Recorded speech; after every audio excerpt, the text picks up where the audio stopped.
গল্পে কোনো ভুল ত্রুটি থাকলে ক্ষমা সুন্দর দৃষ্টিতে দেখবেন প্লিজ। কমেন্ট করে জানাবেন কেমন হয়েছে গল্পটা। অসাধারণ একটি গল্প ভালো লাগলে চ্যানেলটি সাবস্ক্রাইব করবেন প্লিজ। ফজর নামাজ শেষে কোরআন তিলাওয়াত করছিল আমাতুল্লাহ। হঠাৎ দরজার পাশে কারো উপস্থিত টের পেল। মাথা তুলে দেখলো আসফি দাঁড়িয়ে আছে। এত সকালে তাকে জেগে থাকতে দেখে কিছুটা অবাক হলো। আমাতুল্লাহ, কিছু বলবেন? আসফি কয়েক সেকেন্ড চুপ করে থেকে বলল, তুমি প্রতিদিন এত ভোরে ওঠো? আমাতুল্লাহ মৃদু হাসলো। ফজরের জন্য তো উঠতেই হয়। প্রতিদিন? আলহামদুলিল্লাহ, চেষ্টা করি। আসফি আর কিছু বলল না, কিন্তু মনে মনে নিজের অবস্থার সঙ্গে তুলনা করলো। কতদিন হলো সে নিয়মিত ফজর আদায় করে না। সেদিন ভার্সিটিতে মিড টার্ম পরীক্ষা ছিল। পরীক্ষা শুরুর আগে এক ছাত্রী দৌড়ে এসে আমাতুল্লাহর সামনে দাঁড়ালো। এই সেই মেয়ে যার বাবা অসুস্থ ছিলেন। মেয়েটার চোখে আনন্দ। আপু, আব্বুর অবস্থা এখন অনেক ভালো, আর পরীক্ষাও ভালো হয়েছে। আমাতুল্লাহ হাসলো। আলহামদুলিল্লাহ, আল্লাহ আপনার আব্বুকে পূর্ণ সুস্থতা দান করুন। দূরে দাঁড়িয়ে থাকা আসফি পুরো দৃশ্যটা দেখলো। মেয়েটা চলে গেলে সে অদ্ভুত এক অনুভূতি টের পেল। আমাতুল্লাহ কারো কাছ থেকে কিছু চায় না, কিন্তু সবাইকে কিছু না কিছু দিয়ে যায়। কখনো সাহস, কখনো উপদেশ, কখনো দোয়া। বিকেলে বাসায় ফেরার পথে হঠাৎ প্রবল বৃষ্টি শুরু হলো। আরিবা আর সিদ্রাত ছাতা আনেনি। দুজনে দৌড়াদৌড়ি শুরু করে দিল। সিদ্রাত, আপাই আমি ভিজে যাব। আমাতুল্লাহ নিজের ছাতাটা সিদ্রাতের মাথার উপর ধরল। নিজে অর্ধেক ভিজে গেলেও ছোট্ট মেয়েটাকে ভিজতে দিল না। ঠিক তখনই একটা গাড়ি এসে থামলো পাশে। আসফি গাড়ির কাছ নামিয়ে বলল, উঠে পড়ো সবাই। আরিবার সঙ্গে সঙ্গে উঠে বসলো। সিদ্রাতও। কিন্তু আমাতুল্লাহ দাঁড়িয়ে রইল। আসফি ভ্রু কুঁচকে, কি হলো? আমি উঠবো না কেন? আপনার সাথে একা গাড়িতে বসলে মানুষ ভুল বুঝতে পারে। আসফি হতবাক। তুমি আমার স্ত্রী। কথাটা যখন আমাতুল্লাহর শ্রবণেন্দ্রিয়ে পৌঁছালো তখন আমাতুল্লাহ হতবিম্বল। বাসার বাইরে সবাই তা জানে না। কথাটা শুনে আসফি কিছুক্ষণ চুপ করে রইল। তারপর বলে, পেছনে আরিবা আর সিদ্রাত আছে, এবার ওঠো। আমাতুল্লাহ তখন গাড়িতে উঠল। রাতে সেলিনা খানম সবাইকে নিয়ে বসেছিলেন। কথা বলতে বলতে হঠাৎ তিনি বললেন, একটা ছোট কুরআন খতমের আয়োজন করলে কেমন হয়? সিদ্রাত উৎসাহিত হয়ে উঠল। আরিবা বলল, আমি থাকবো, তবে ভুল পড়লে কেউ হাসতে পারবে না। সবাই হেসে ফেলল। সেলিনা খানম বললেন, আমাতুল্লাহ, তুই পড়াবি। আমাতুল্লাহ লজ্জা পেয়ে মাথা নিচু করলো। আমি চেষ্টা করব। আসফি চুপচাপ বসেছিল। তার মনে হচ্ছিল এই পরিবারের পরিবেশটা বদলে যাচ্ছে, আর সেই পরিবর্তনের কেন্দ্রবিন্দু যেন একজনেই। রাতের খাবারের পর বারান্দায় দাঁড়িয়ে ছিল আসফি। হঠাৎ সেলিনা খানম পাশে এসে দাঁড়ালেন। কি ভাবছিস? কিছু না, আমার কাছে মিথ্যা বলার দরকার নেই। আসফি চুপ। সেলিনা খানম ধীরে ধীরে বললেন, জানিস, মানুষকে তার সৌন্দর্য, অর্থ কিংবা বংশ দেখে বিচার করা সহজ, কিন্তু চরিত্র দেখে বিচার করা শিখতে অনেক সময় লাগে। আসফি মায়ের মুখের দিকে তাকালো। তুমি কি বলতে চাইছো? আমি শুধু চাই তুই ন্যায় বিচার কর। ভালোবাসতে না পারিস, অন্তত অন্যায় করিস না। কথাটা বলে তিনি চলে গেলেন। সেদিন রাতে ঘুম আসছিল না আসফির। বারবার মায়ের কথার মনে পড়ছিল। হঠাৎ তার চোখ পড়ল টেবিলের উপর রাখা ছোট্ট নোটবুকে। ভুল করে হয়তো আমাতুল্লাহ রেখে গেছে। খুলতে দেখলো কিছু দোয়া আর কোরআনের আয়াত লেখা। এক কোণে ছোট করে লেখা, মানুষ আমাকে বুঝুক বা না বুঝুক, আল্লাহ যেন আমার নিয়ত জানেন। আর এক পাতায়, কাউকে ঘৃণা করে নয়, আল্লাহর সন্তুষ্টর জন্য ধৈর্য ধরতে চাই। আসফির বুকের ভেতরটা কেমন যেন হয়ে গেল। মেয়েটা কখনো তার বিরুদ্ধে অভিযোগ করেনি, কখনো তার অপমানের প্রতিশোধ নেওয়ার চেষ্টা করেনি, বরং নিজের কষ্ট নিয়েই আল্লাহর কাছে ফিরে গেছে। নোটবুকটা বন্ধ করে দীর্ঘশ্বাস ফেলল আসফি। তার মনে প্রথমবারের মতো একটা অপরাধবোধ জন্ম নিল। আর সেই অপরাধবোধের মাঝেই সে বুঝতে শুরু করলো, কাউকে ভালোবাসার মানুষ তার চরিত্রকে সম্মান করতে শেখে, আর হয়তো সেই সম্মানের বীজটাই আজ তার হৃদয়ে অঙ্কুরিত হতে শুরু করেছে। তাহাজ্জুদের সময় চারপাশ নিস্তব্ধতা। আমাতুল্লাহ সেজদায় পড়ে আছে। চোখ বেয়ে নীরবে গড়িয়ে পড়ছে অশ্রু। কিছু চাওয়া নেই, কোনো অভিযোগ নেই, শুধু একটা দোয়া। হে আল্লাহ, মানুষের অন্তর পরিবর্তন করা আমার কাজ নয়, আমি শুধু আমার দায়িত্ব পালন করতে চাই। তুমি আমাকে হেদায়েত ও ধৈর্যের ওপর অঢেল রাখো। সকালবেলা নাস্তার টেবিলে সবাই উপস্থিত। সেলিনা খানম অনেকটাই সুস্থ। আজ তিনি নিজ হাতে সবার প্লেটে খাবার তুলে দিচ্ছেন। হঠাৎ কলিং বেল বেজে উঠল। আরিবা দরজা খুলতে চিৎকার দিয়ে উঠল, নানু! ঘরে প্রবেশ করলেন আসফির নানি, হাজেরা বেগম। সাদা চুল, মুখ ভর্তি মায়া, কিন্তু চোখ দুটো এখনও তীক্ষ্ণ। ভেতরে ঢুকতে তিনি সবার দিকে তাকালেন, তারপর দৃষ্টি থেমে গেল আমাতুল্লাহর ওপর। কিছুক্ষণ তাকিয়ে থেকে বললেন, এই মেয়েটাই আমার নাত বউ? আমাতুল্লাহ উঠে দাঁড়িয়ে সালাম করলো। আসসালামু আলাইকুম। ওয়ালাইকুম আসসালাম ওয়া রাহমাতুল্লাহ। হাজেরা বেগমের মুখে হাসি ফুটে উঠল। মাশাআল্লাহ। কিন্তু অন্যদিকে আসফির মুখ গম্ভীর, কারণ সে জানে তার নানি মানুষ চেনার ব্যাপারে ভয়ঙ্কর দক্ষ। কয়েক ঘন্টার মধ্যে হয়তো বুঝে ফেলবেন। বিকেলে সবাই বসে গল্প করছে। হাজেরা বেগম হঠাৎ বললেন, আমাতুল্লাহ মা, আমার রুমে আয় তো।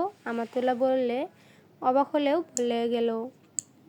রুমে ঢুকতেই বৃদ্ধা দরজা বন্ধ করে দিলেন। তারপর বিছানায় বসে বললেন, সত্যি কথা বলবি? জি। তুই সুখে আছিস? প্রশ্নটা শুনে আমাতুল্লাহ কিছুক্ষণ চুপ হয়ে গেল। মিথ্যা বলতে পারবে না, আবার কারো বিরুদ্ধে অভিযোগও করতে চায় না। শেষমেশ বলল, আলহামদুলিল্লাহ, আল্লাহ যেমন রেখেছেন। হাজেরা বেগম দীর্ঘশ্বাস ফেললেন। এই উত্তরটাই সাধারণত কষ্ট পাওয়া মানুষরাই দেয়। আমাতুল্লাহ মাথা নিচু করে ফেলল। বৃদ্ধা ধীরে ধীরে বললেন, আমার বয়স অনেক হয়েছে মা, মানুষের চোখ দেখলে কিছুটা বুঝতে পারি। একটু থেমে বললেন, আসফি কি তোকে মেনে নিতে পারেনি? আমাতুল্লাহ সঙ্গে সঙ্গে মাথা তুলল। না না, এমন কিছু না, মিথ্যা বলার দরকার নেই। ঘরে নীরবতা নেমে এলো। অন্যদিকে বারান্দায় দাঁড়িয়েছিল আসফি। হঠাৎ তার ফোন বেজে উঠল। স্ক্রিনের নাম ভেসে উঠল মাইশা। কিছুক্ষণ দ্বিধা করে কল রিসিভ করলো। হ্যালো। ওপাশ থেকে মাইশার কণ্ঠ ভেসে এলো, আমি দেশে ফিরেছি। আসিফ চমকে গেল। কি? হ্যাঁ, আর তোমার সাথে জরুরি কথা আছে। সন্ধ্যায় দেখা করার জন্য জোর করলো মাইশা। অনেক অনিচ্ছা সত্ত্বেও রাজি হলো আসফি। একটা নিরিবিলি ক্যাফেতে বসে আছে দুজন। মাইশা সরাসরি বলল, তুমি কি এখনো আমাকে ভালোবাসো? আসফি প্রশ্নটা শুনে থমকে গেল। আগে হলে বিনা দ্বিধায় হ্যাঁ বলতো, কিন্তু আজ আজ কেন যেন উত্তরটা মুখে আসছে না। মাইশা বিষয়টা খেয়াল করলো। দেখেছো, তুমি বদলে যাচ্ছ। না। হ্যাঁ আসফি, তুমি বদলে যাচ্ছ। তারপর মাইশা এমন একটা কথা বলল যা আসফিকে পুরোপুরি স্তব্ধ করে দিল। আমি বিয়ের জন্য কখনো প্রস্তুত ছিলাম না। আর সত্যি বলতে, আমি তোমার জন্য অপেক্ষা করিনি। আসফির ভ্রু কুঁচকে গেল। মানে? মানে আমি গত 1 বছর ধরে অন্য একজনকে পছন্দ করি। কথাটা শুনে সময় যেন কয়েক সেকেন্ডের জন্য থেমে গেল। মাইশা শান্ত গলায় বলল, আমি তোমাকে কখনো প্রতিশ্রুতি দেইনি আসফি। আমি তো শুধু ভবিষ্যৎ নিয়ে ভাবতাম। কিন্তু আমি আমার সিদ্ধান্ত বদলে ফেলেছি। আসফির হাত ধীরে ধীরে মুঠো হয়ে গেল। এতদিন যে সম্পর্ককে কেন্দ্র করে সে নিজের স্ত্রীকে দূরে সরিয়ে রেখেছিল, সেই সম্পর্কের বাস্তবতায় আজ অন্যরকম। রাতে বাসায় ফিরেও আসফি স্বাভাবিক হতে পারল না। রুমে ঢুকে দেখলো আমাতুল্লাহ কুরআন তেলাওয়াত করছে। আজ তার দিকে তাকিয়ে অদ্ভুত লাগলো। এই মেয়েটাকে সে অবহেলা করেছে, আর যার জন্য করেছে সে তো তার ছিলই না। আমাতুল্লাহ কুরআন বন্ধ করে বলল, আপনার শরীর খারাপ? আসফি কিছুক্ষণ চুপ থেকে বলল, তুমি কি কখনো এমন কারোর জন্য কষ্ট পেয়েছো যে তোমাকে নিজের বলে ভাবেনি? প্রশ্নটা শুনে আমাতুল্লাহ অবাক হয়ে গেল। তারপর ধীরে উত্তর দিল, হ্যাঁ। আসফি তাকালো। আমাতুল্লাহ মৃদু হাসলো। কিন্তু তখন একটা বিষয় বুঝেছিলাম। কি? যে জিনিস আমার জন্য লেখা নেই তার জন্য কাঁদলে লাভ নেই, আর যা আমার জন্য লেখা আছে তা কেউ কেড়ে নিতে পারবে না। আসফি নির্বাক হয়ে গেল, কারণ মেয়েটা জানে না আজ তার কথাগুলো ঠিক কতটা গভীরে গিয়ে আঘাত করেছে। সেদিন রাতে আসফি অনেকক্ষণ ঘুমাতে পারল না। বারবার একটা কথাই মাথায় ঘুরছিল, সে কি এতদিন ভুল মানুষকে আঁকড়ে ধরে সঠিক মানুষটাকে দূরে ঠেলে দিয়েছে? আর ঠিক তখনই তার জীবনের সবচেয়ে বড় উপলব্ধির দরজাটা ধীরে ধীরে খুলতে শুরু করলো। রাত প্রায় শেষের দিকে। আসফির চোখে ঘুম নেই। মাইশার বলা কথাগুলো এখনো মাথার মধ্যে ঘুরছে। আমি তোমার জন্য অপেক্ষা করিনি। একটা সময় এ কথাটা শুনলে হয়তো সে ভেঙে পড়তো।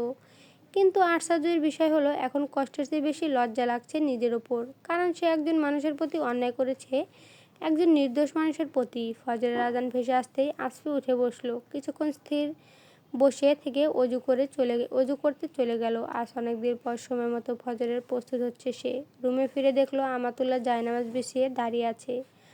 আসফি কিছু না বলে নিজের জায়নামাজটাও বের করলো। আমাতুল্লাহ এক পলক তাকিয়ে আবার নামাজে মনোযোগ দিল। নামাজ শেষে দুজনেই চুপচাপ দোয়া করলো। কিন্তু আজকের নীরবতা অন্যরকম, আগের মতো ভারী না। সকালে সেলিনা খানম অবাক হয়ে গেলেন, কারণ বহুদিন পর তিনি নিজের ছেলেকে ফজর পড়ে কুরআন হাতে বসে থাকতে দেখেছেন। হাজেরা বেগম মুচকি হেসে বললেন, আল্লাহ যখন কাউকে কল্যাণ দিতে চান তখন তার অন্তরটাকে আগে বদলান। আসফি কিছু বলল না, শুধু মাথা নিচু করে রাখলো। সেদিন ভার্সিটিতে একটা সেমিনার ছিল, অনেক শিক্ষক শিক্ষার্থী উপস্থিত। আমাতুল্লাহ ছিল। প্রোগ্রামের শেষে সবাই যখন বের হচ্ছিল তখন এক শিক্ষক বললেন, মিস আমাতুল্লাহ, আপনার গবেষণার খসড়াটা দেখছি খুব সুন্দর হয়েছে। আমাতুল্লাহ ভদ্রভাবে বলল, জাযাকাল্লাহ খায়রান স্যার। আসফি কিছু দূর থেকে কথাটা শুনলো। তার মনে হলো এই মেয়েটা শুধু দিনদারি নয়, মেধাবীও। কিন্তু সে কখনো জানার চেষ্টাই করেনি। বিকেলে ফিরে আমাতুল্লাহ রান্নাঘরে সেলিনা খানমকে সাহায্য করছিল। হঠাৎ সেলিনা খানম বললেন, মা, তোর ওপর কি আমার ছেলের খুব রাগ হয়? আমাতুল্লাহ একটু হেসে বলল, কখনো কখনো হয়। তাহলে বলিস না কেন? সব কথা মানুষকে বলতে হয় না আম্মু।